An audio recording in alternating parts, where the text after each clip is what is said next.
bahwa diberikannya rezeki kepada orang-orang yang takut. Kepada siapa? Takut kepada Tuhan. Jangan takut sama saya, nggak ada artinya. Takut sama Tuhan, ya. Takut sama Tuhan, ya. Maka dia akan ingat itu selama-lamanya janjinya. Karena Tuhan sudah berjanji akan memberkati orang-orang yang takut akan dia. So, gampang kan? Kenapa cuma tinggal takut sama Tuhan, saling pencipta? Kenapa? Cuma masalahnya, ya, dalam menghadapi tahun yang baru ini, kita harus mempunyai pikiran yang positif, memenuhi pikiran kita dengan hal-hal yang baik dan positif. Nah, masalahnya di pikiran, ya. Gampang aja ngomong, ya. Tapi situasi dan kondisi, ya, manusia itu dibentuk adalah oleh turunan dan juga oleh apa? Environment. Heredity and environment itu mempunyai faktor yang penting dalam membentuk manusia. Kita turunan, ada yang turunan penjahat bisa jadi pendeta karena lingkungannya dia lingkungan baik-baik. Ada yang anak pendeta jadi penjahat. Mungkin nggak? Oh, banyak buktinya. Saya bisa ceritakan, ya. Saya bisa ceritakan. Tapi, ya, bagaimana kita bisa mengontrol pikiran kita supaya bisa memikirkan hal-hal yang baik, hal-hal yang positif, sehingga kita menjadi orang yang takut akan Tuhan, sehingga diberkati. Mungkinkah perkataan atau perbuatan yang kita lakukan dalam nama Yesus adalah negatif? Enggak mungkin. Kalau kita bicara pakai nama Yesus, enggak mungkinlah negatif, ya. Kita udah bawa nama Yesus, kita membawa kebenaran firman Tuhan, tentu tidak negatif, ya. Padahal perkataan dan perbuatan kita, baik positif maupun negatif, sangat ditentukan oleh apa yang kita pikirkan, ya. Dengan pikiran kita akan memikirkan, habis memikirkan, kemudian kita mengucapkan, dan kemudian kita action, kita melakukan hal-hal, ya, yang baik ataupun yang jahat. Ya, jadi poinnya apa? Pikiran kita, ya. Jadi pikiran merupakan aset yang sangat penting di dalam kita punya kehidupan. Saya senang sekali kepada Dennis, sangat serius melihat saya. Mudah-mudahan Roh Kudus menolong dia menerjemahkan kepada pikirannya apa yang saya katakan. Brother Dennis, thank you. Saya ingin cerita mengenai pikiran, mengenai Raja Daud dan Batseba. Ya. Itu ada di dalam 1 Samuel 2 ayat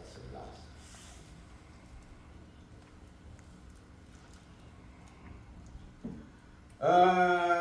Pada petang hari itu, silakan saudara baca di dalam 1 Samuel 2 ayat 1 Samuel 2 pasal 11. Dikatakan pada waktu itu bangsa Israel, panglima-panglima semua sedang berperang. Tapi Raja Daud tinggal di istana dan dia mulai berjalan-jalan di Soto. Soto itu mungkin loteng, ya, karena dia bisa melihat ke bawah. Nampaklah saudara apa yang dia lihat? Belum dibilang Batseba dulu. Wanita cantik sedang mandi. Tahu mandinya di mana, ya? Oh, di rumah mereka kok mandi bisa kelihatan dari loteng. Berarti mungkin loteng di luar. Di luar kali mandinya ya. Atau ada pancuran kali ya. Zaman dulu kan kita nggak tahu WC-nya kayak gimana. Kita coba berpikir pada waktu itu berarti ada pancuran. Lagi mandi. Ya. Jangan pikiran kotornya kan. Langsung dia coba jangan. Ya. Oh, itu SMA istrinya Uriah. Suaminya terang. Ya. Disuruh orang apa dia mau ke rumah baca ditanya ya. Oh, itu cewek. You understand? A little bit? Good. Ya. Kemudian terjadilah, datang perempuan itu ke rumah, terjadilah, ya. Kemudian sesudah itu dia suruh pulang. Mungkin nunggu sebulan kali ya. Nggak haid dia kan, oh hamil. Dia lapor, kasih tahu sama Daud bahwa saya hamil. Nyampe itu ke Daud. Ini Daud kan, udah hamil dia. Saudara-saudara, apa yang dia pikirkan? Satu kali orang berbuat hal yang negatif, untuk menyelesaikannya, kalau dia tidak bertobat, dia akan membuat hal yang lebih besar lagi. Jadi hati-hati saudara-saudara. Kadang-kadang kita cuma hal-hal kecil kita bohong, tapi untuk menutupi kebohongan, kita membuat kebohongan yang lebih dahsyat lagi. Nah, ini pelajaran dari yang kita dapat. Akhirnya dia panggil, mungkin panglimanya siapa itu? Joab ya. Joab panggil itu si Uriah. Joab namanya ini Raja Daud, datang dibawa menghadap. Wah, cerita perangnya, kamu bagaimana keadaannya Joab? Begini, basa-basi biasa, ya. Supaya nggak ketahuan kalau dia udah buat kesalahan. Ya. Biasa itu dari ada psikologinya. Ya. Kemudian dia suruh, kamu udah perang capek, basuhlah, mandi, basuhlah kakimu, pergilah pulang tidur di rumahmu. Ya. Tapi nggak tahu bagaimana si Uriah ini mungkin ada feeling. Dia diberikan hadiah oleh raja. Bayangkan kalau hadiah dari raja ya. Tapi dia tidak pulang. Dia tidur bersama hamba-hamba yang lain di gerbang istana. Dia tidak pulang, saudara-saudara. Padahal dia sudah perang. Kalau logiknya manusia, habis perang tegang, ini kan perlu relaksasi kan. Harus ketemu dengan istri dong. Ya. Itu normal. Itu normal. Ya, secara manusia. Saya berpikiran secara diri saya. Ya. Kalau saya habis tugas di Papua dulu, ngeliatinnya maaf ya, girong. Ya. Seminggu, 2 minggu, sehari 2 hari, setahun, seminggu 2 minggu, wah, pusing juga, pusing. Ya.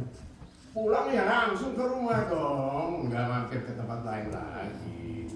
Itu normal, namanya juga manusia normal ya. Tapi si Uriah enggak, dilaporin ke Daud. Ya, kemudian dipanggil lagi. Dah, lu di sini aja bareng sama gue, makan deh, minum. Dibikin apa saudara? Dibikin mabok.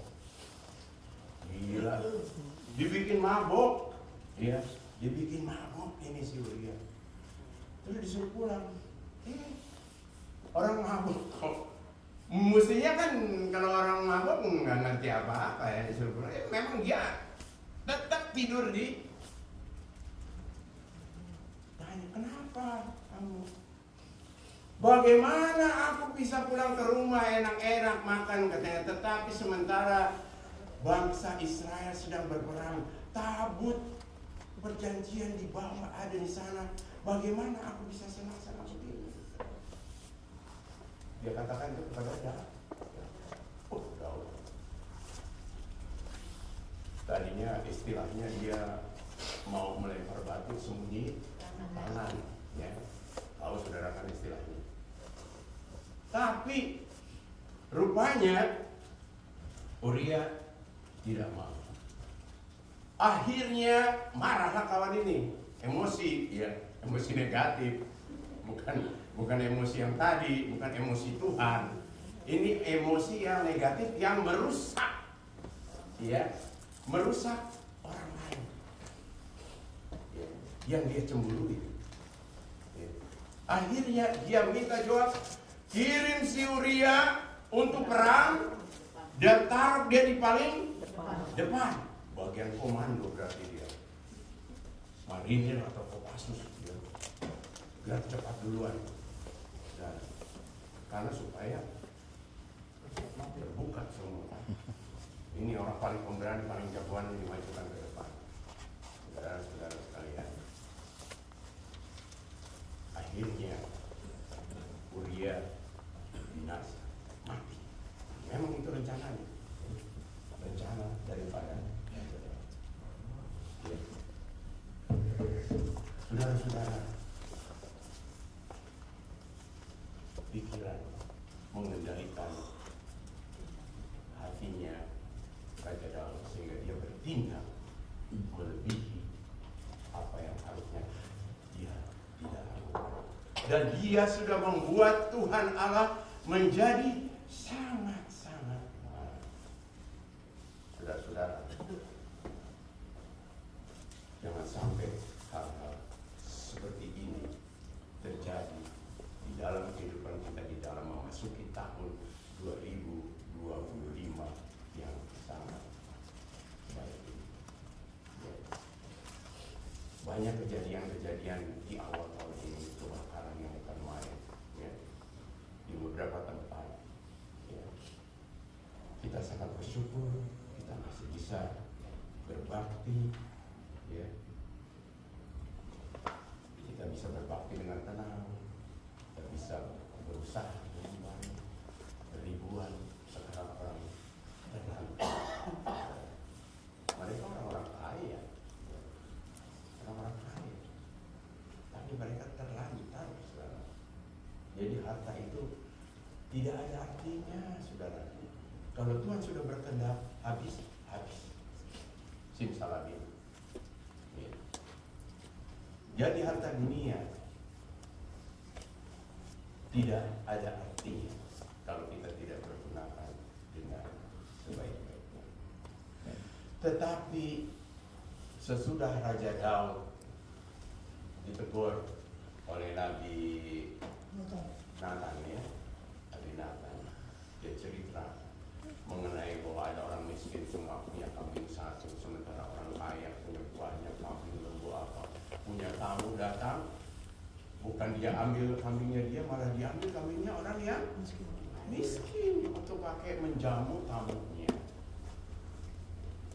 Siapakah dia? Harus dihukum mati, kata dia. Nangis, men. Nangis. Raja Daud kaget dia. Akhirnya dia introspeksi, ya. Sehingga kemudian Raja Daud di dalam Mazmur 139 ayat 23 dia berkata, itu sebabnya Daud berdoa kepada Tuhan, selidikilah aku ya Allah, dan kenalah hatiku, ujilah aku, dan kenalah pikiran-pikiran.